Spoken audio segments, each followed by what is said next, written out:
Good morning, everyone. It's great to be here. I think we're here today because we're in a conversation about change, and the Ford Foundation is very proud to be a part of a conversation like this. I first want to take an opportunity to thank all funders who have supported not only this conference but people who are in the room who are part of this conference, because in many ways, coming to Ford Foundation, I recognize how important that work is and how difficult that work is, but it's so necessary and so important. So to all my funder colleagues out there, I give you an applaud as well.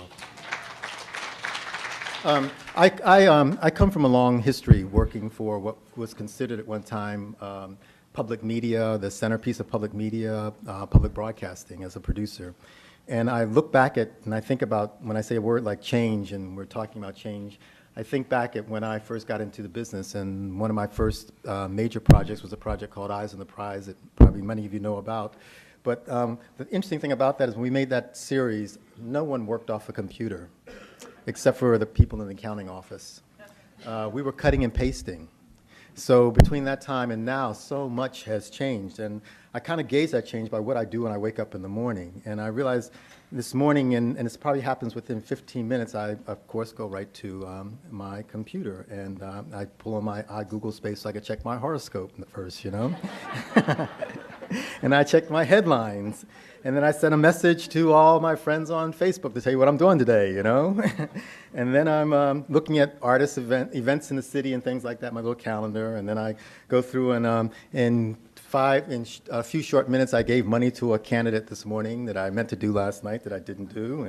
And then I checked the FAQ for today to just make sure I was up on date on all of that. And look at my emails, make sure there's no kind, on my office email to make sure there's no emergencies that I have to kind of deal with, and then my personal emails, see if anybody, and my friends have written me that I really haven't heard from for a long time. Pull out my iPod because I've downloaded some things from my favorite sites that I want to listen to, and I got a little space because I was going to take a little run this morning, and then I'm packing things up to get here and be at this meeting. But this all happened so quickly, and it's a part of a daily ritual that was never a part of my life. You know, in 1986, when I was making Eyes on the Prize, I was barely struggling just to get out of bed and think about how I'm going to get all that paper taped to another piece of paper so I could figure out what my next scene was going to be. But today, we really come together to talk about change and to discuss what that change really means. And, you know, it's vast and it's broad, and I'm not going to list all the things that represent that. But I think that as we go into that conversation, there are some questions I think that are very important to that, and into the conversation is, what does the ecology look like today? How do we, in some way, define that ecology? What connects it all together? I mean, whereas before we could say public media was defined by maybe a public broadcasting system, and it kind of existed in the center of a universe and defined by commercial, non-commercial, for-profit, non-profit, all that is those definitions don't work anymore.